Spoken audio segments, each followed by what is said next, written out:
أعوذ بالله من الشيطان الرجيم. بسم الله الرحمن الرحيم. الرحمن علم القرآن خلق الإنسان علمه البيان الشمس والقمر بحسبان والنجم والشجر يسجدان. அஸ்ஸலாமு அலைக்கும் வரஹ்மத்துல்லாஹி வபரகாத்துஹு. அன்பிற்குரிய சகோதரர்களே, அடுத்தபடியாக சகோதரர் மௌலவி அஸ்ரப்தீன் பிர்தௌசி அவர்கள் நபிகளார் போதித்த நல்லிணக்கம் என்கிற தலைப்பின் கீழ் இப்பொழுது உரை நிகழ்த்துவாங்க. அஸ்ஸலாமு அல்ஹம்துலில்லாஹ் அல்ஹம்துலில்லாஹி நஹ்மதுஹு வ நஸ்தஈனுஹு வ நஸ்தஃபிருஹு வ நஊது பில்லாஹி மின் ஷுரூரி அன்ஃபுஸினா வ ஸய்யிஆத்தி அமாலினா மன் யஹ்திஹில்லாஹு ஃபலா முضில்ல லஹு வ மன் யுضلل ஃபலா ஹாதிய லஹு வ அஷ்ஹது அன் லா இலாஹா இல்லல்லாஹு வஹ்தஹு லா ஷரீக லஹு வ அஷ்ஹது அன்ன முஹம்மதன் அப்துஹு வ ரசூலுஹு அம்மா பஅத். அன்பிற்குரிய சகோதரர்களே, பெரியோர்களே, அல்லாஹ்வுடைய பேரருளால் அவனுடைய மார்க்கத்தை அதன் தூய வடிவத்தில் அறிந்து கொள்வதற்காக நாம் எல்லாம் இங்கே ஒன்று குழுமி இருக்கிறோம். இந்த நிகழ்ச்சியிலே நபிகளாரின் நல்லிணக்கம் என்ற தலைப்பு எனக்கு தேர்வு செய்யப்பட்டிருக்கிறது. நபிகள் நாயகம் ஸல்லல்லாஹு அலைஹி வஸல்லம் அவர்களால் இறுதியாக அறிமுகம் செய்யப்பட்ட இஸ்லாமிய மார்க்கம் பிற சமூக மக்களிடத்திலே நல்லிணக்கத்தை பேண வேண்டும், சகோதரத்துவத்தை கடைபிடிக்க வேண்டும், ஒற்றுமையோடு அனைத்து சமூக மக்களோடும் வாழ வேண்டும் என்று சொல்கிற மார்க்கம். ஒரு முஸ்லிம் இன்னொரு முஸ்லிமுக்கோ அல்லது முஸ்லிம் அல்லாத ஒருவருக்கோ தன்னுடைய நாவால் கரத்தால் எந்த வகையிலும் தொல்லை கொடுக்கக்கூடாது என்று நபிகள் நாயகம் ஸல்லல்லாஹு அலைஹி வஸல்லம் அவர்கள் நல்லிணக்கத்தை முஸ்லிம்களுக்கு அறிவுரையாக பல கட்டங்களிலே வழங்கியிருக்கிறார்கள். நபிகள் நாயகம் ஸல்லல்லாஹு அலைஹி வஸல்லம் அவர்கள் சொன்ன இந்த நல்லிணக்கத்தை எல்லா முஸ்லிம்களும் விளங்கி வைத்திருந்தாலும் நல்லிணக்கம் என்ன என்பதை விளங்காமல் இஸ்லாத்துடைய அடிப்படை கொள்கைகளை கூட கைவிட்டுவிட்டு ஏகத்துவ கொள்கையை காற்றிலே பறக்க விட்டுவிட்டு நாங்கள் நல்லிணக்கத்தை கடைபிடிக்கணும், சகோதரத்துவத்தை வெளிப்படுத்தணும், மனித நேயத்தை நாங்கள் பறைசாற்றுகிறோம் என்று முஸ்லிம்கள் தங்களுடைய கொள்கையிலிருந்து தடம்புரளுகிற காரணத்தால் கொள்கையை கைவிட்டு விட்டு நல்லிணக்கத்தை கடைபிடிப்பதாக காட்டுகிற காரணத்தினால்தான் நபிகளார் போதித்த நல்லிணக்கம் மீது உண்மையில முஸ்லிம்கள் நல்லிணக்கம் பெயர்ல கொள்கையை காத்துல பறக்க விடுறாங்களே, இது சரியா என்பதை விளக்க வேண்டிய ஒரு அவசியம் இங்கே ஏற்பட்டிருக்கிறது. முதல்ல நபிகள் நாயகம் ஸல்லல்லாஹு அலைஹி வஸல்லம் அவர்கள் கொண்டு வந்த இந்த மார்க்கத்தில் எப்படியெல்லாம் நல்லிணக்கம் போதிக்கப்பட்டிருக்கிறது என்பதை நம்ம தெரிந்து கொள்வோம். நல்லிணக்கத்தை நபிகள் நாயகம் ஸல்லல்லாஹு அலைஹி வஸல்லம் எப்படி சொல்றாங்க, அவங்களுக்கு வழங்கப்பட்ட திருமறை குர்ஆன் எப்படி நல்லிணக்கத்தை போதிக்குது. ஒட்டுமொத்த மனிதர்களுமே ஒரு தாய் மக்கள் என்று திருமறை குர்ஆன் குறிப்பிடுகிறது. மனிதனை பொறுத்த வரைக்கும் எந்த மனிதனும் ஒரு குரங்கிலிருந்து உருவாகல, கடவுளுடைய உடல்ல இருந்து உருவாகல. மனிதன் என்பவன் மனிதனுடைய வாரிசு தான். முதல்ல ஆதம் என்ற ஒருவரை இறைவன் படைக்கிறார். இஸ்லாமிய நம்பிக்கை பிரகாரம் அறிவுபூர்வமாக விஞ்ஞானபூர்வமாக அது உண்மை. உலகத்தில் ஆப்பிரிக்காவில் பிறந்த ஆப்பிரிக்காவில் இருந்த ஒரு மனிதர் ஆணுக்கும் பெண்ணுக்கும் பிறந்ததுதான் மனித இனம் என்று இன்றைக்கு விஞ்ஞானிகளும் கண்டுபிடித்திருக்கிறார்கள். அப்ப ஆலம் என்ற ஒருவரையும் ஹவ்வா என்ற ஒரு பெண்ணையும் இறைவன் படைக்கிறான். அவங்கள இருந்துதான் நம்ம உருவான மனித இனம் உருவாகுது. அவங்களுடைய அந்த தலைமுறை தான், அவங்களுடைய வாரிசுகள் தான் ஒட்டுமொத்த மனித சமுதாயம். நீங்கள் கருப்பு நிறத்தை சார்ந்தவராக இருக்கலாம், வெள்ளை நிறமுடையவராக இருக்கலாம், ஆங்கில மொழி பேசலாம், அரபி மொழி பேசலாம், உருது மொழி பேசலாம், நீங்கள் இந்தியாவை சேர்ந்தவராக இருக்கலாம், வேற நாட்டை சேர்ந்தவர்களாக இருக்கலாம். எந்த நாட்டை சேர்ந்தவர்களாக இருந்தாலும், எந்த மொழி பேசக்கூடியவர்களாக இருந்தாலும், எந்த குடும்பத்தில் பிறந்தாலும், நீங்கள் அனைவரும் மனித குலம் அனைவருமே ஒரு தாய் மக்கள். நீங்கள் சகோதரர்களாக, உடன் பிறந்த சகோதரர்களாக அடுத்த மனிதனை நினைக்க வேண்டும் என்று அப்படி உலக சகோதரத்துவத்தை வலியுறுத்துகிற ஒரு மார்க்கம் இஸ்லாமிய மார்க்கம். நபிகள் நாயகம் ஸல்லல்லாஹு அலைஹி வஸல்லம் அவர்கள் தான் வாழக்கூடிய காலத்தில் மிகப்பெரிய ஒரு ஒற்றுமையை, சகோதரத்துவத்தை மனித சமுதாயத்தில் ஏற்படுத்திவிட்டு தன்னுடைய இறுதி ஹஜ் என்ற கடமையை அவர்கள் நிறைவேற்றக்கூடிய நேரத்தில் மக்களிடத்தில் அறிவித்தார்கள். லா ஃபضل அரபியின் அல அஜமியின் வலாலி அஜமியின் அல அரபியின். அரபி மொழி பேசக்கூடிய மக்கள்கிட்ட இதை நபிகள் நாயகம் ஸல்லல்லாஹு அலைஹி வஸல்லம் டிக்ளேர் பண்ணுகிறார்கள். அரபி மொழி பேசக்கூடியவருக்கு வேற மொழி பேசுபவரை விட எந்த சிறப்பும் கிடையாது. வேற மொழி பேசுகிற ஆண்களுக்கு அந்த மொழியினால் அரபி மொழியை விட அவர்கள் சிறப்புடையவர்களாக ஆக மாட்டார்கள். மொழி உங்களுக்கு சிறப்பை ஏற்படுத்தாது. நீங்க வெள்ளையா இருக்கிறீங்க, கற்பனை சேர்ந்தவனா? சேர்ந்தவன் இல்ல. நீங்க கற்பனா இருக்கிறீங்க, வெள்ளையனை விட சேர்ந்தவனா? சேர்ந்தவர்கள் இல்ல.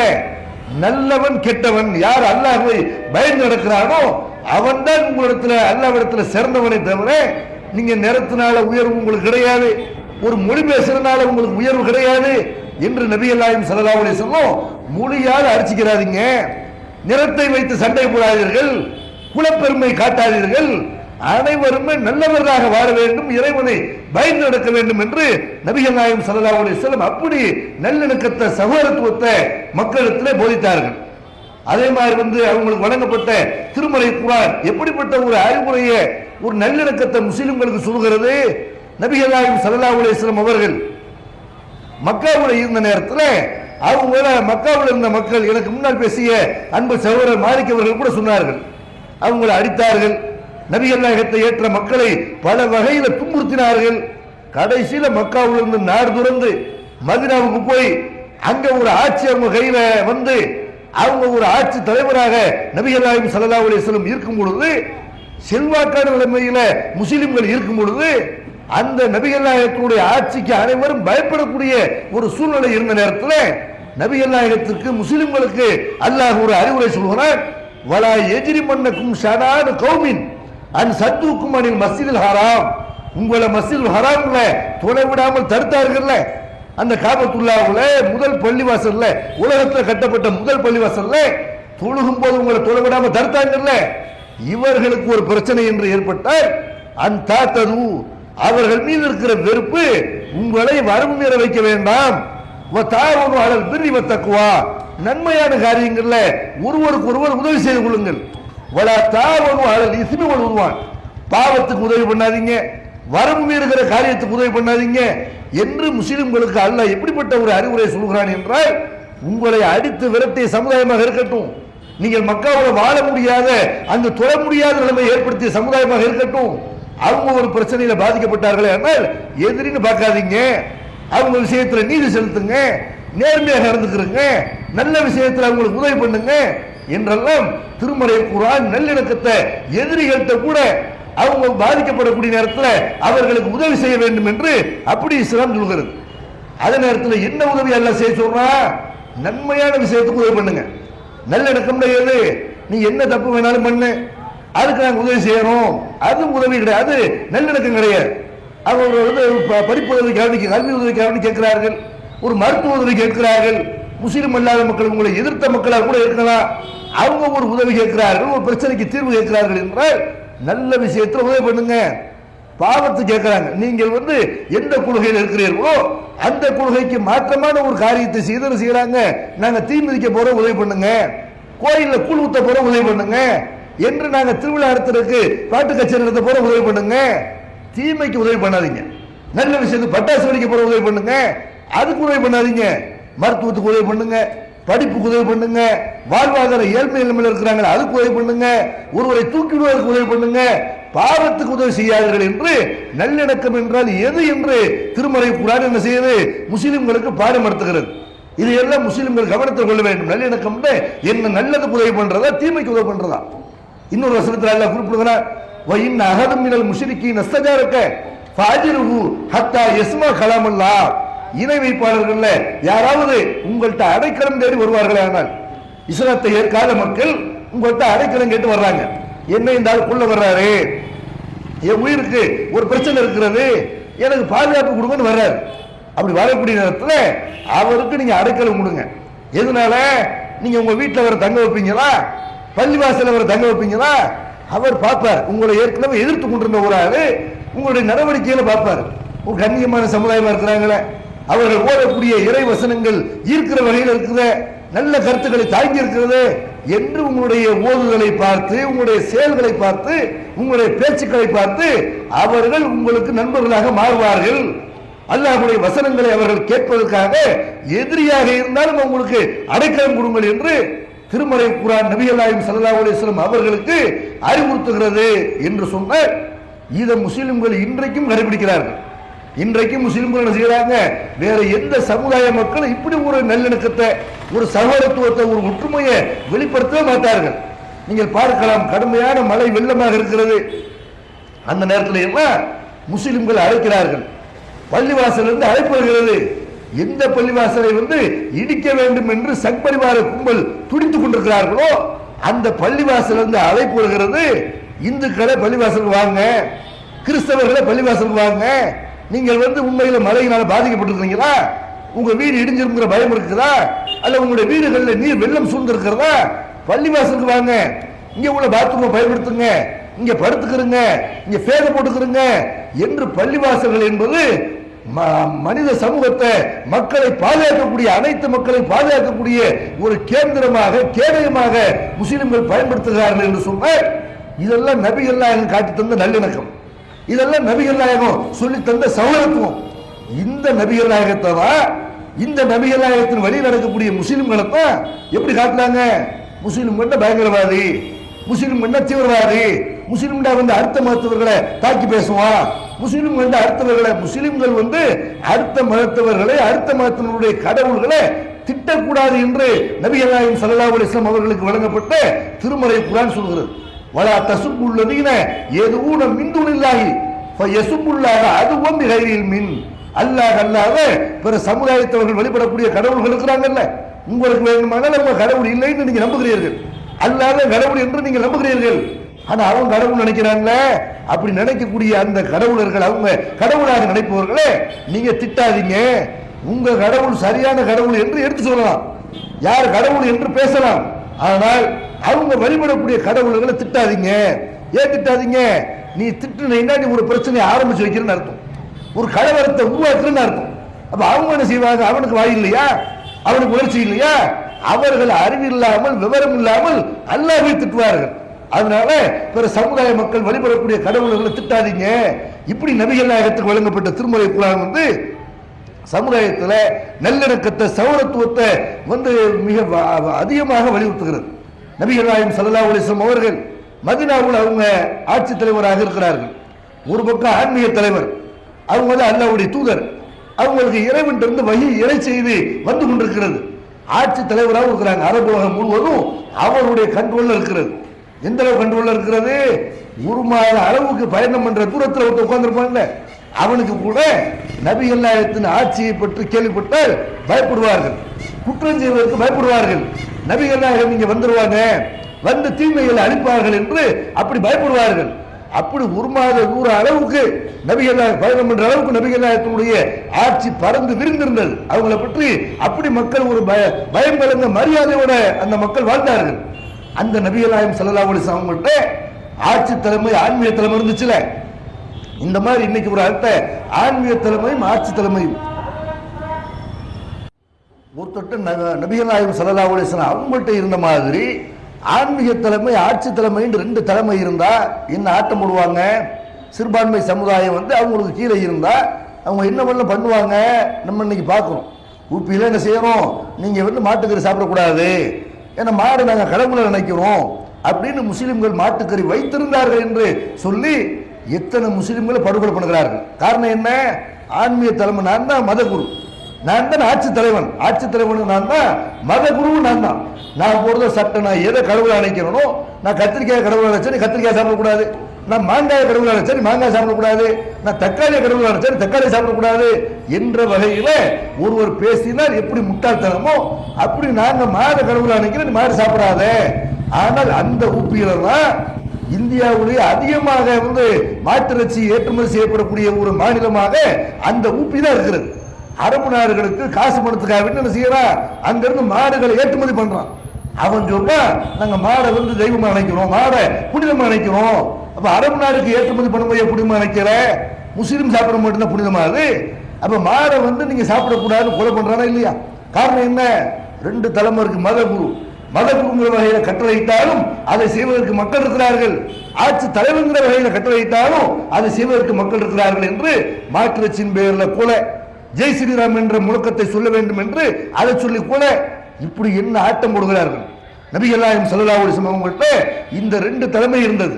ஏதோ ஒரு மாநிலம் இல்ல, ஒட்டுமொத்த அரபு நாடும் அவங்க கையில் இருந்தது. அந்த நேரத்தில் நபிகள் நாயகம் ஸல்லல்லாஹு அலைஹி வஸல்லம் முஸ்லிம் அல்லாத மக்கள்கிட்ட எப்படி நடந்தார்கள்? முஸ்லிம் அல்லாத மக்கள் யூத சமுதாயம், கிறிஸ்தவ சமுதாயம் அன்றைக்கு மதீனாவில் இருந்தார்கள், நபிகள் நாயகத்துடைய ஆட்சிக்கு கீழே இருந்தார்கள். நெருப்பை வணங்கக்கூடிய மக்கள் இருந்தார்கள், சிலை வழிபாடை செய்யக்கூடிய மக்கள் இருந்தார்கள். இந்த மக்கள் நபிகள் நாயகத்துக்கு பயந்து நடந்தாங்களா? இந்த மக்கள் நபிகள் நாயகத்துக்கு பயந்து அவங்க எதுவும் வழிபாடு செய்ய போனாங்களா? நபிகள் நாயகம் ஸல்லல்லாஹு அலைஹி வஸல்லம் எப்படிப்பட்ட ஒரு நல்லிணக்கத்தை அந்த மக்கள்கிட்ட கடைபிடித்தார்கள் என்ற நிறைய சம்பவங்கள், நிறைய வரலாறுகள், நிறைய நிகழ்ச்சிகள் இருக்கிறது. உதாரணத்திற்கு 1-2 சம்பவங்களை சொல்வதாக இருந்த நபிகள் நாயகம் ஸல்லல்லாஹு அலைஹி வஸல்லம் அவர்கள் பள்ளிவாசல் இருக்கும் பொழுது ஒரு முஸ்லிம் இல்லாத ஒருத்தர் வர்றார். வந்து ஒதுக்குப்புறமாக பள்ளிவாசல் இருக்கிறத பார்த்துவிட்டு அவர் அங்க போய் சிறுநீர் கழித்து விடுகிறார். ஒரு புனித தலத்தை, ஒரு இறை ஆலயத்தை அங்க சிறுநீர் கழிக்கிறத விட அதை எப்படி கேவலப்படுத்த முடியும்? அவருக்கு பள்ளிவாசல் தெரியல, உட்கார்ந்து சிறுநீர் கழிக்கிறார், அவருக்கு அதனுடைய மதிப்பு தெரியல. உடனே மக்கள் குந்தளிக்கிறாங்க, எப்படி பள்ளிவாசல் எப்படி நடக்கலாம் அப்படின்னு குந்தளிக்கும் பொழுது நபிகள் நாயகம் ஸல்லல்லாஹு அலைஹி வஸல்லம் அதை கண்டிக்கிறாங்க. அப்படி செய்யாதீங்க, அவரை தடுக்காதீங்க, அவர் சிறுநீர் கழிக்கணும், அவருக்கு மன உளைச்சல் ஏற்படுத்தாதீங்க. சிறுநீர் கழித்து முடித்த உடனே அங்க போய் ஒரு வாயில தண்ணியை ஊத்துங்க அப்படிங்கிறாங்க. தண்ணியை ஊத்திய பிறகு அவரை கூப்பிட்டு வச்சு அறிவுரை சொல்றாங்க. இது பள்ளிவாசல், இறை ஆலயம், இது வழிபடுறதுக்குரிய இடம், தொழுவதற்குரிய இடம், குர்ஆன் ஓதுவதற்குரிய இடம், இந்த இடத்துல இப்படி எல்லாம் அசுத்தம் செய்யக்கூடாது என்று நபிகள் நாயகம் ஸல்லல்லாஹு அலைஹி வஸல்லம் அவர்கள் முஸ்லிம் அல்லாத ஒரு மனிதரை கூப்பிட்டு அறிவுரை சொல்கிறார், நல்லிணக்கத்தை கடைபிடிக்கிறார் என்று சொன்னார். நல்லிணக்கத்திற்கு உதாரணமே நாயகமே நபிகள் நாயகம் ஸல்லல்லாஹு அலைஹி வஸல்லம் அவர்கள் தான். அந்த நபிகள் நாயகம் ஸல்லல்லாஹு அலைஹி வஸல்லம் நல்லிணக்கத்துக்கு எதிராக தீவிரவாதத்தை போதிக்கக்கூடியவங்களா இருப்பாங்களா? கண்டிப்பா இருக்க மாட்டார்கள். முஸ்லிம் அல்லாத மக்களுக்கு எதிராக விஷம பிரச்சாரத்தை வெறுப்பு பிரச்சாரத்தை செய்யக்கூடியவர்களா இருந்தாங்களா? அப்படி இல்லை. நிறைய சம்பவங்கள் நபிகள் நாயகம் ஸல்லல்லாஹு அலைஹி வஸல்லம் காலத்துல ஒரு ஜனாசா வருகிறது. உயிரோட ஒருவர் இருப்பாரே, ஆனால் அவர் மார்க்க அறிஞராக இருக்கலாம், அல்லாஹ்வுடைய தூதராக கூட அல்லாஹ்வுடைய தூதர் இருந்தாங்கல்ல, அல்லாஹ்வுடைய தூதரை வந்து அவங்க ஒரு சபைக்கு வரும் பொழுது நான் வந்தால் எழுந்து மரியாதை செய்யக்கூடாது நபிகள் நாயகம் ஸல்லல்லாஹு அலைஹி வஸல்லம் கண்டிக்கிறார்கள். ஒரு மனிதனுக்கு வந்து ஒரு வயசான ஒருத்தர் இருக்கிறாரு, நம்ம சேர்ல உட்கார்ந்து இருக்கிறோம், வயசான ஒருத்தர் காட்டி எந்திரிச்சு அவர் உட்கார சொல்லலாம். ஒரு பெண்கள் வர்றாங்க, நம்ம அவங்களுக்காண்டி எந்திரிச்சு அவங்களுக்கு இடம் கொடுக்கணும். ஆனால் இவர் அஜர்த்து, இவர் மதகுரு, இவர் பணக்காரரு, இவர் பதவியில் உள்ளவரு என்பதற்காக வேண்டி யாரும் யாருக்காக வேண்டியும் எழுந்து தன்னுடைய சுயமரியாதை அடகு வைக்க கூடாது. நீயும் மனுஷன், உனக்கு உணர்ச்சிகள் இருக்கிறது, உனக்கும் வந்து உணர்வுகள் இருக்கிறது, நீனும் மனிதன் தான் என்று அப்படி சுயமரியாதை நபிகள் நாயகம் ஸல்லல்லாஹு அலைஹி வஸல்லம் போதித்தார்கள். அந்த நபிகள் நாயகம் அவர்கள் யாருக்காக எந்திரிச்சு நின்றாங்கன்னு கேட்டா, ஒரு ஜனாசா வரக்கூடிய நேரத்தில் இறந்து போனவருடைய சடலம் வரும் பொழுது அந்த சடலம் தங்களை கடக்கிற வரைக்கும் முஸ்லிம்கள் எழுந்து நிற்க வேண்டும் என்று அப்படி நபிகள் நாயகம் ஸல்லல்லாஹு அலைஹி வஸல்லம் போதித்திருக்கிறார்கள். அந்த வகையில் ஒரு முஸ்லிம் இல்லாத மனிதனுடைய ஜனாசா, ஒரு யூத சமுதாயத்தை சேர்ந்த ஒரு மனிதனுடைய ஜனாசா பிரேதம் கொண்டு வரப்படுகிறது. நபிகள் நாயகம் எந்திரிச்சு நிற்கிறாங்க. அதை பார்த்து முஸ்லிம்கள் ஆச்சரியமா கேட்கிறாங்க, அல்லாஹ்வுடைய தூதர் ஒரு முஸ்லிம் இல்லையே, அவர் யூதராச்சே. நபிகள் நாயகம் ஸல்லல்லாஹு அலைஹி வஸல்லம் சொல்றாங்க, அவரும் ஒரு மனிதர்ப்பா, ஒரு மனுஷனுடைய உயிர் தானே அவருடைய உடல்ல இருந்துச்சு, மனுஷன் இல்லையாம, யூதனா என்னவன் யாரு, மனுஷன் தானே என்று நபிகள் நாயகம் ஸல்லல்லாஹு அலைஹி வஸல்லம் ஒரு யூதருடைய பிரேதம் அவருடைய சடலம் கொண்டு வரப்பட்ட நேரத்தில் எழுந்து நின்றார்கள் என்று சொன்னார். எப்படி நபிகள் நாயகம் ஸல்லல்லாஹு அலைஹி வஸல்லம் முஸ்லிம் அல்லாத மக்களோட நல்லிணக்கத்தை கடைபிடித்தார்கள். அதே மாதிரி நபிகள் நாயகம் ஸல்லல்லாஹு அலைஹி வஸல்லம் அவர்கள்ட்ட வந்து ஒரு ஒரு கைதி கொண்டு வரப்படுகிறார். அந்த கைதி யாரு? முஸ்லிம்களை பல வகையில முஸ்லிம்களுக்கு தொல்லை கொடுத்தவர்கள். அப்படிப்பட்ட ஒருத்தரை கொண்டு வர்றாங்க. சுமாமான்னு அவருக்கு பேர். யமாமா என்ற ஒரு பகுதியில் அவர் வந்து ஆட்சி செய்து கொண்டிருக்கிறார். முஸ்லிம்கள் பல பேரை கொலை செய்திருக்கிறார். அவரை வந்து கைதியை பிடிச்சி பள்ளிவாசலுடைய ஒரு தூண்ல கட்டி போட்டிருக்கிறார்கள். நபிகள் நாயகம் ஸல்லல்லாஹு அலைஹி வஸல்லம் விசாரிக்கிறாங்க. சுமாமாவே என்ன செய்தி, என்ன சொல்ற? அவர் சொல்றாரு, முகமதே, என்னை நீங்கள் தண்டித்தீர்களே ஆனால் அதுக்கு நான் தகுதியான ஆள் தான். என்னை மன்னிப்பீர்களே ஆனால் நான் உங்களுக்கு ரொம்ப நன்றி கடன்பட்டிருக்கிறேன் இப்படிங்கிறார். நபிகள் நாயகம் ஸல்லல்லாஹு அலைஹி வஸல்லம் நினைச்சிருந்தா அவர் அந்த இடத்துல வெட்டி இருக்கலாம். யாரும் உங்களை கேட்க முடியாது. ஏன்னா முஸ்லிம்களை அவர் பல பேரை கொலை செய்திருக்கிறார். முஸ்லிம்களுக்கு பல வகையில் தொல்லை கொடுத்திருக்கிறார். அவங்க என்ன வேணாலும் அவங்களுடைய ஆட்சி, ஆன்மீக ஆட்சி, அரசியல் ஆட்சி, அவங்க நினைத்திருந்தால் வெட்டி தீர்த்திருக்கலாம். ஆனால் நபிகள் நாயகம் ஸல்லல்லாஹு அலைஹி வஸல்லம் 3 நாள் அவர்கிட்ட இதே விசாரணை மேற்கொள்றாங்க. 3 நாள் பள்ளிவாசல் கட்டி போடப்பட்டிருக்கிறார். எந்த முஸ்லிமும் அவர் சீண்டல, யார் கேள்வி பண்ணல, வர்றவங்க ஒருவங்க அடிக்கல. நபிகள் நாயகம் ஸல்லல்லாஹு அலைஹி வஸல்லம் எந்த வகையான வெறுப்பு பார்வையையும் வெறுப்பு பேச்சையும் அவர்களுக்கு எதிராக நிகழ்த்தல. 4வது நாள் அவர் அவுத்தோட சொல்றாங்க, விடுதலை பண்ணிருங்க. அவர் வந்து நேரடியாக நபிகள் நாயகம் ஸல்லல்லாஹு அலைஹி வஸல்லம் அவர்களை சந்தித்து, முகமது அவர்களே, இந்த மதீனாவுக்கு வர்றதுக்கு முன்னாடி எனக்கு பிடிக்காத முகமாக உங்கள் முகம்தான் இருந்தது. இப்ப உங்களுடைய முகம் தான் எனக்கு ரொம்ப பிடிச்சிருக்கிறது. எனக்கு பிடிக்காத ஊராக மதீனா இருந்தது. இப்ப மதீனாவே எனக்கு பிடித்திருக்கிறது. நான் இஸ்லாத்தை ஏற்கிறேன் என்று சொல்லி அஷ்ஹது அல்லா இலாஹ இல்லல்லாஹ் வ அஷ்ஹது அன்ன முஹம்மதன் அப்துஹு வ ரசூலுஹு, வணக்கத்திற்கு தகுதியானவன் கடவுள் என்பவன் அல்லாஹ்வை தவிர யாரும் இல்லை, முகமதாகிய நீங்கள் அல்லாஹ்வுடைய தூதர் என்று நான் சாட்சி சொல்கிறேன் என்று அப்படி வந்து இஸ்லாத்தை ஏற்கிறார். நபிகள் நாயகம் ஸல்லல்லாஹு அலைஹி வஸல்லம் அவற்றை எப்படி நல்லிணக்கத்தை கடைபிடிக்கிறாங்க? பள்ளிவாசல கட்டி போட்டு காட்டுறாங்க. எங்களை பார்ப்பா, எங்கள்கிட்ட ஏதாவது தீண்டாம இருக்குதா, எங்கள்கிட்ட ஏதாவது வெறுப்புணர்வு இருக்கிறதா, ஒருத்தர் வந்து உயர்ந்தவன் தாழ்ந்தவன் நடக்கிறோமா, யாரை வெட்டிக்கிறோமா, யாருக்கு எதிராக நாங்கள் பள்ளிவாசல பேசுகிறோமா, எங்கள்கிட்ட தீவிரவாதம் இருக்கிறதா, பயங்கரவாதம் இருக்கிறதா, எங்கள்கிட்ட அசுத்தம் இருக்கிறதா, எல்லா வகையிலும் தூய்மையை கடைபிடிக்கக்கூடிய ஒரு சமுதாயம், வாரி வழங்கக்கூடிய சமுதாயம். பள்ளிவாசல வந்து பாரு என்று நபிகள் நாயகம் ஸல்லல்லாஹு அலைஹி வஸல்லம் எதிரியாக இருந்த ஒருத்தர் பள்ளிவாசல கட்டி போட்டு அவருக்கும் முஸ்லிம்களுக்கும் இடையில ஒரு நல்லிணக்கம் உருவாக வேண்டும் என்று நினைத்தார்கள். 4வது நாள் அவர் இஸ்லாத்தை ஏற்றுக்கொண்டார் என்று சொன்னார். நபிகள் நாயகம் ஸல்லல்லாஹு அலைஹி வஸல்லம் அப்படி நல்லிணக்கத்தினுடைய நாயகராக இருந்தார்கள். அதே நேரத்தில் நபிகள் நாயகம் ஸல்லல்லாஹு அலைஹி வஸல்லம் ஒரு விஷயத்தை நல்லிணக்கம் ஏற்றுக்கிறல. எதை ஏற்றுக்கிறல? அவர்கள் எதை இந்த உலகத்திற்கு போதித்தார்களோ அதுக்கு மாத்தமா ஒரு காரியம் நடக்குது. அதுல போய் நின்றுக்கிட்டு நீங்கள் ஒண்ணுதா இப்படி நபிகள் நாயகம் நடிக்கல.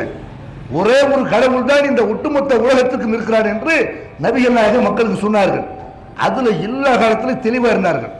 இறைவனுக்கு செய்கிற வணக்க வழிபாடுகள் வேற யாருக்கும் கிடையாது. யாரையும் மனதளவிலோ வாயளவிலோ செயலளவிலோ நான் கடவுளாக ஏற்க மாட்டேன், என்னுடைய கடவுள் அல்லாஹ் என்று நபிகள் நாயகம் ஸல்லல்லாஹு அலைஹி வஸல்லம் உங்களுக்கும் அவன் தான் இறைவன், நீங்க விரும்பினா ஏத்துக்கிறீங்க, விரும்பினா ஏத்துக்க போங்க, இதுதான் என்னுடைய கொள்கை என்று நபிகள் நாயகம் உலகத்துக்கு சொன்னார்கள். அல்லாஹ் அப்படி சொல்றான். குல் நபியை நீங்கள் சொல்லுங்கள், யா அய்யுஹல் காஃபிரூன், இறை நிராகரிப்பாளர்களே, ஒரு கடவுள் கொள்கையை மறுப்பவர்களே, லா ஆபுது மா தாபுதுன், நீங்கள் வணங்கக்கூடிய எதையும் நான் வணங்கக்கூடியவன் அல்ல, நான் வணங்க மாட்டேன் அப்படின்னு சொல்லு. மக்கள்கிட்ட நடிக்க கூடாது, மக்கள்கிட்ட ஏமாற்றக்கூடாது, மூட நம்பிக்கை இருக்கிற மக்களை தெளிவுபடுத்த வேண்டும் தவிர நான் உங்களை ஒரு ஆண்டு போய் பல கடவுளை வணங்கக்கூடிய ஒரு நிலைமையை நீ செய்யக்கூடாது.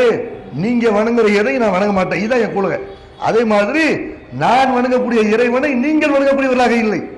நீங்க வேண்டாம் அல்லாவை நாங்க அல்லாவை வணங்கிருப்போம்னு சொல்லுவீங்க, அதனால அல்லாஹ் வணங்கியவர் ஆக மாட்டீங்க. அல்லாஹ் ஒருவனை மட்டும் வணங்கினால்தான் அல்லாவை வணங்கியவர்களாக ஆவீர்கள் என்று இதை மக்கள்கிட்ட சொல்லு. லக்கும் தீனுக்கும் வலியதீன். அதே நேரத்தில் உங்கள் மார்க்கத்தை விட்டுவிட சொல்லி உங்களை கட்டாயப்படுத்த மாட்டேன். உங்கள் மார்க்கம் உங்களுக்கு, என் மார்க்கம் எனக்கு என்று நபிகள் நாயகம் ஸல்லல்லாஹு அலைஹி வஸல்லம் நான் எதை மார்க்கமாக கடைபிடிக்கிறேனோ அதுல உங்களை வர சொல்லி கட்டாயப்படுத்த மாட்டேன். நீங்க எதை மார்க்கம் என்று நினைக்கிறீர்களோ மதம் என்று நினைக்கிறீர்களோ அதை வந்து விட சொல்லி கைவிட சொல்லி உங்களை நான் கட்டாயப்படுத்த மாட்டேன். நீங்க என்ன கட்டாயப்படுத்தாதீங்க, நான் உங்களை கட்டாயப்படுத்த மாட்டேன். உங்கள் மார்க்கம் உங்களுக்கு, என் மார்க்கம் எனக்கு என்று இதை நபிகள் நாயகத்தை அல்லாஹ் டிக்ளேர் பண்ண சொல்லி சொல்றோம். இந்த அறிவுரையை நபிகள் நாயகம் ஸல்லல்லாஹு அலைஹி வஸல்லம் தங்களுடைய வாழ்நாள் முழுக்க கடைபிடித்தார்கள். எப்படி கடைபிடிச்சாங்க? சூரியன் உதிக்கிற நேரத்தில் மக்கள் வந்து தொழுவுரை தடுக்கிறார்கள். ஏன் தடுக்கிறாங்க? சூரிய பகவான் என்று அவங்க சூரியனை கடவுளை அழைக்கிறார்கள். அந்த நேரத்தில் நீங்கள் தொழுதால் நீங்களும் சூரியனை வணங்குற மாதிரி ஆயிரும். அந்த வாசனை கூட வந்துடக்கூடாது. அல்லாதான் கடவுள் என்று நம்பிய பிறகு சூரியனுக்கு நமஸ்காரம் பண்ணக்கூடாது. சூரியன் என்பது அது இறைவனுடைய படைப்பு, இறைவனுடைய கண்ட்ரோல்ல இருக்கக்கூடிய ஒரு படைப்பு. அப்ப அதுக்கு போய் நீங்க வணக்கத்தை செலுத்தி விடக்கூடாது என்று சூரியன் உதிக்கிற நேரத்தில் தொழாதீங்க. யூதர்கள் செருப்பணிந்து தொழ மாட்டார்கள், நீங்க அதுக்கு மாற்றம் பண்ணி செய்யுங்க. அவங்கள மாதிரி நடக்கிற மாதிரி அந்த சாயல் வரக்கூடாது. உனக்குன்னு தனி மார்க்கம் இருக்கிறது, உனக்குன்னு தனி சட்டம் இருக்கிறது, உனக்குன்னு தனி நம்பிக்கை இருக்கிறது. யாரிடத்திலும் கடன் வாங்க தேவையில்லாத அளவுக்கு இஸ்லாம் அறிவுபூர்வமான மார்க்கமா இருக்கிறது. அதனால எல்லா மதத்தவர்களோட நல்லிணக்கத்தோட பழகுங்க, சகோதரத்துவத்தை கடைபிடிங்க. ஆனால் அவங்களுடைய வணக்கத்தை ஃபாலோ பண்றது, அவங்களுடைய கடவுளை வணங்குறது இது முஸ்லிம் கிட்ட வரக்கூடாது என்று நபிகள் நாயகம் ஸல்லல்லாஹு அலைஹி வஸல்லம் முஸ்லிம்களை அப்படி பக்குவப்படுத்துகிறார்கள். கொள்கையில உறுதியாக இருக்கும்படி மக்கள்கிட்ட சொல்கிறார்கள்.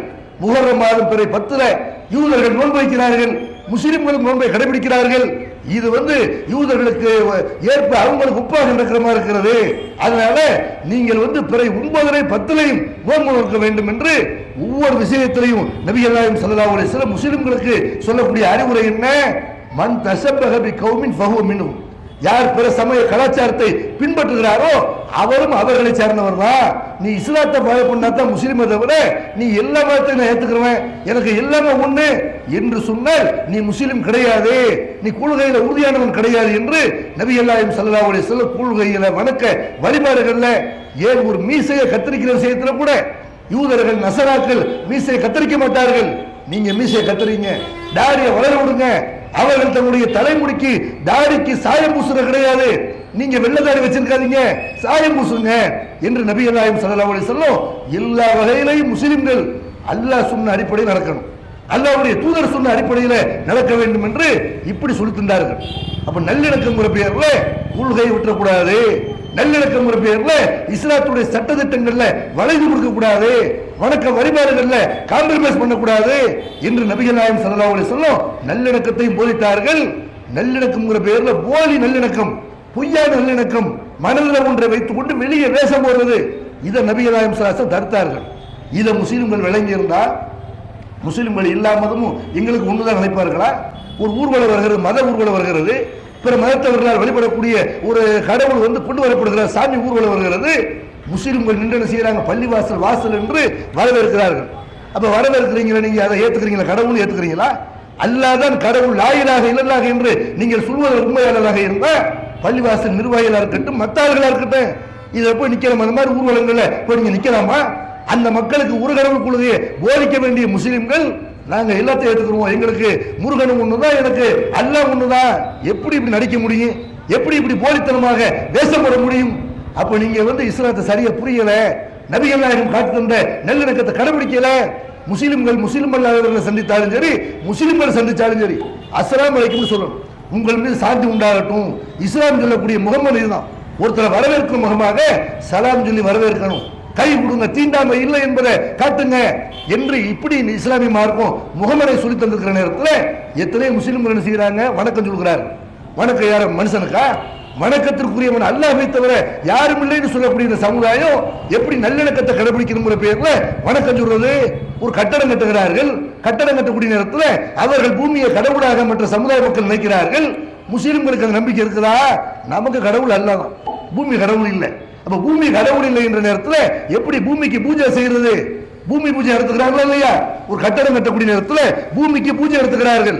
எப்படி முஸ்லிம்கள் செய்யறது? எங்க வீட்டில் வேணாம், இங்க இந்த பில்டிங்கை ஒரு இரும்பு தாங்கி பிடித்துக் கொண்டிருக்கிறது, செங்கல் தாங்கி பிடித்துக் கொண்டிருக்கிறது, அதுல ஒரு சிமெண்ட் தாங்கி பிடித்துக் கொண்டிருக்கிறது, நீங்க செய்யற பூஜை தாங்கி பிடிக்குதா? நாங்க அதை நம்பல, எங்களுக்கு அல்லாஹ் இருக்கிறார், பாதுகாவலன் அல்லாஹ் என்று அப்படி நம்பிக்கையை வெளிப்படுத்துவதற்கு பதிலாக பூமி பூஜை செய்யக்கூடிய முஸ்லிம்கள் நல்லிணக்கத்தை கடைபிடிக்கிறார்களா? நடிக்கிறார்களா? நடிக்கிறார்கள். அல்லாஹ்வின் பார்வையில இவர்கள் முஸ்லிம்களாக ஆக முடியாது, இவர்கள் நல்லிணக்கத்தை கடைபிடிப்பவர்களாக ஆக முடியாது. அதே மாதிரி செய்யறாங்க முஸ்லிம்கள் போய் பார்க்கிற எத்தனை தலைவர்கள் சினிமா நடிகர்களுக்கெல்லாம் சிலை திறக்கிறார்கள், அங்க போய் முஸ்லிம்கள் நிற்கிறார்கள். அரசியல் கட்சிங்கிற பெயர்ல அல்லது நல்லிணக்கத்தை சகோதரத்துவத்தை கடைபிடிக்கிற பெயர்ல திருச்சியில சமீபத்தில் சிவாஜி கணேசனுக்கு திறப்பு விழா நடைபெற்றது. சிவாஜி கணேசன் ஒரு நடிகர், அவரை மாதிரி பல நடிகர்கள் இருக்கிறார்கள். அவர்கள் நினைஞ்சாங்க, அவர்கள் நடித்து பணம் வாங்கினார்கள், நடித்து அவங்க நடிப்புல என்ன வேணாலும் செய்வார்கள், எதை வேணாலும் வழங்குவார்கள், யார் எந்த பெண்ணுரையும் அவர்கள் கட்டு பொருள்வார்கள். இவர்கள் சமுதாயத்திற்கு, மனித சமுதாயத்திற்கு இவர்கள் மாடலாக மாட்டார்கள். மனித சமுதாயத்துக்கு மாறல் யாரு, முன்மாதிரி யாரு? நபிகள் நாயகம் ஸல்லல்லாஹு அலைஹி வஸல்லம் அவர்கள். அப்ப நபிகள் நாயகத்தை முன்மாதிரியாக காட்ட வேண்டிய ஒரு சமுதாயம் சிவாஜி கணேசனை முன்மாதிரியாக வைத்து அவருக்கு சிலை திறப்புல நடக்கும் பொழுது அதுல போய் முஸ்லிம்கள் கலந்து கொள்கிறார்கள். செல்ஃபி எடுத்து அதை பேஸ்புக்கில் படமாக போடுகிறார்கள் என்று சொன்னால் இது நடிப்பா இல்லையா? இதுக்கு பேர் நல்லிணக்கமா? இது நல்லிணக்கம் தான். என்ன செய்யுங்க, முஸ்லிம் அல்லாத மக்கள் பாதிக்கப்படக்கூடிய நேரத்தில் முதல் ஆளாக நின்று குரல் கொடுங்கள், அவங்களோட தோளோடு தோல் விட்டு அவங்களுக்கு அப்படி பாடுபடுங்கள். அதுதான் நல்லிணக்கமே தவிர புழுகை விடுவதற்கு பேர் நல்லிணக்கம் கிடையாது. அதே மாதிரி செய்யறாங்க முஸ்லிம்கள். ஒரு மனிதர் ஒரு மனிதனை கடவுளுடைய நிலைமைக்கு உயர்த்தி ஒரு மனுஷன் போய் தன்னுடைய எதிர்காலத்தை கேட்கிறார்கள். யார் கேட்கிறா? முஸ்லிம்களும் கேட்கிறார்கள். ஒரு மனிதன் போய் என்ன செய்யறாங்க, ஜோசியக்காரன் ஒரு ஆள்கிட்ட போய் என்னுடைய வருங்காலத்தை சொல்லுங்க இப்படின்னு போய் நிற்கிறாங்களே, இதெல்லாம் இஸ்லாத்தை கை விடுறதானே? அது மாதிரி வீட்டில் படங்களை மாட்டி வைத்துக் கொள்கிறார்கள். வீட்டில் என்ன செய்யறாங்க, படங்களை மாட்டி வைத்துக் கொள்கிறார்கள். இறந்து போன மனிதர்களுக்கு தர்காக்களை கட்டி அதில் வழிபாடு நடத்துறாங்க. இதெல்லாம் யாருடைய காரியம்? இதுல இருந்தெல்லாம் விலை நடக்கும்படி அல்லாஹ்வுடைய தூதர் முஸ்லிம்களுக்கு அறிவுறுத்துகிறார்கள். தன்னுடைய மரணத்திற்கு முன்னால் அல்லாஹ்வுடைய தூதர் சொன்னார்கள், லான அல்லாஹுல் யஹூத வன் நஸாரா இத்தகது குபூர் அன்பியாயி மசாஜிதா, தங்கள் நபிமார்களுடைய சமாதிகளை வணங்குமிடமாக மாற்றி விட்டார்களே, அப்படிப்பட்ட யூதர்களை நசராக்களை அல்லாஹ் நாசமாக்குவானாக என்று நபிமார்களுடைய சமாதியவே வழிபடக்கூடாது என்று அல்லாஹ்வுடைய தூதர் சொல்லி இருக்கும் பொழுது அந்த யூதர்கள்ட்ட இருந்த சமாதி வழிபாடு, நசராக்கள்கிட்ட இருந்த தர்கா வழிபாடு இன்றைக்கு முஸ்லிம்கள்ட்ட ஒட்டிக்கிச்சா இல்லையா? இது எப்படி கொள்கையில உறுதியா இருக்க முடியும்? இது எப்படி நபிகள் நாயகம் காட்டியிருந்த மார்க்கத்தை ஃபாலோ பண்றதாக முடியும்? இது பிற மதத்தை காப்பி அடிக்கிறது.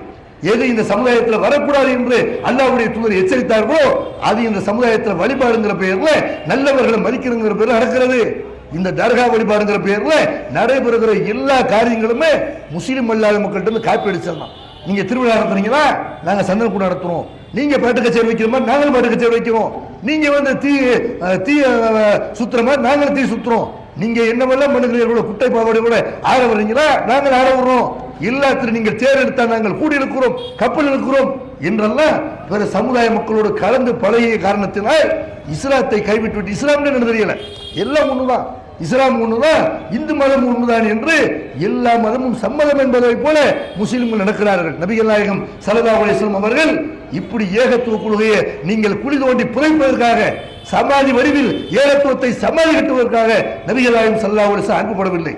நபிகள் நாயகம் ஸல்லல்லாஹு அலைஹி வஸல்லம் அனைத்து மக்களோடும் நல்லுறவு பாராட்டினார்கள், சகோதரத்துவத்தை கடைபிடித்தார்கள், ஒற்றுமையை பரிசாற்றினார்கள். ஒற்றுமை நல்லிணக்கம் என்பது வேற, கொள்கை விட்டுவிட்டு மக்கள்கிட்ட மூட நம்பிக்கைகளை, மக்கள்கிட்ட மோட்டியங்களை நடைமுறைப்படுத்துவது என்பது வேற. நல்லிணக்கத்தை விளங்கி அனைத்து சமூக மக்களோடு நல்லிணக்கத்தை கடைபிடிப்போம். அதே நேரத்தில் இஸ்லாமிய மார்க்கத்தை உறுதியாக கடைபிடிக்க. ஒரு முஸ்லீம் இல்லாத ஒருத்தர் இருக்கிறாரு, நான் அசைவம் சாப்பிட மாட்டேங்கிறாரு, மீன் சாப்பிட மாட்டேங்கிறாரு, இதுவும் தவறு கிடையாது, அது அவருடைய கொள்கை. அந்த மாதிரி முஸ்லிம்களுக்கும் ஒரு கொள்கை இருக்குது. அந்த கொள்கையை நம்ம விட்டு தரலாமா? அந்த மாதிரி விட்டு தர்றதுக்கு பேர் நல்லிணக்கம் கிடையாது. இதை முஸ்லிம்கள் விலகி நடக்க வேண்டும் என்று கூறி நிறைவு செய்கிறேன். வாகுர் தவானா அல்ஹம்துலில்லாஹி ரப்பில் ஆலமீன். அஸ்ஸலாமு அலைக்கும்.